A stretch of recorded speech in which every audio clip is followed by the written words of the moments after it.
രണ്ടാമധ്യായം സൂറ അൽ ബഖറയിലെ 215 വചനത്തിന്റെ അവതരണ പശ്ചാത്തലം. മദീനയിലെ മുസ്ലിം സമൂഹം വളർന്നുകൊണ്ടിരിക്കുകയാണ്.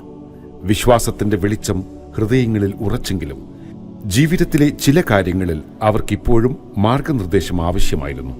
മദീനയിലെ സമ്പന്നനും വൃദ്ധനുമായ അംർ ഇബ്നുൽ ജമൂഹ് റളിയല്ലാഹു അൻഹുവിന് ഒരു സംശയമേ ഉണ്ടായിരുന്നുള്ളൂ: ഞാൻ എന്ത് ചെലവഴിക്കണം?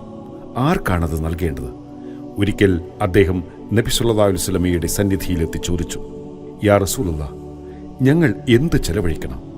അപ്പോഴാണ് വിശുദ്ധ ഖുർആൻ സൂറ അൽ ബഖറയിലെ 215 ഈ മഹത്തായ വചനം അവതരിപ്പിച്ചത്. നബിയെ, അവർ നിന്നോട് ചോദിക്കുന്നു, അവരെന്താണ് ചെലവഴിക്കേണ്ടതെന്ന്. നീ പറയുക: നിങ്ങൾ നല്ലതെന്ത് ചെലവഴിക്കുകയാണെങ്കിലും മാതാപിതാക്കൾക്കും അടുത്ത ബന്ധുക്കൾക്കും അനാഥർക്കും അഗതികൾക്കും വഴിപോക്കന്മാർക്കും വേണ്ടിയാണത് ചെയ്യേണ്ടത്.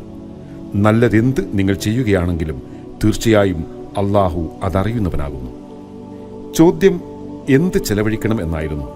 എന്നാൽ അള്ളാഹു മറുപടിയിൽ ആർക്കാണ് ആദ്യം കൊടുക്കേണ്ടത് എന്ന് പഠിപ്പിച്ചു. ഇത് ഒരു ദാനത്തിന്റെ പട്ടികയല്ല, ഒരു ഉത്തരവാദിത്വത്തിന്റെ ക്രമീകരണമാണ്.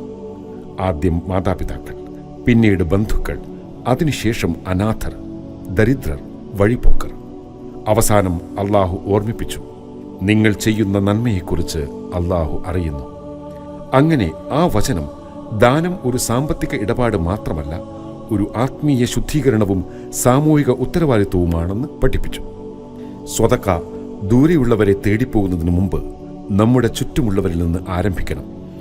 ദാനം ഹൃദയത്തിൽ നിന്നായിരിക്കണം. കാരണം അത് അള്ളാഹു അറിയുന്ന ഒരു രഹസ്യമാണ്.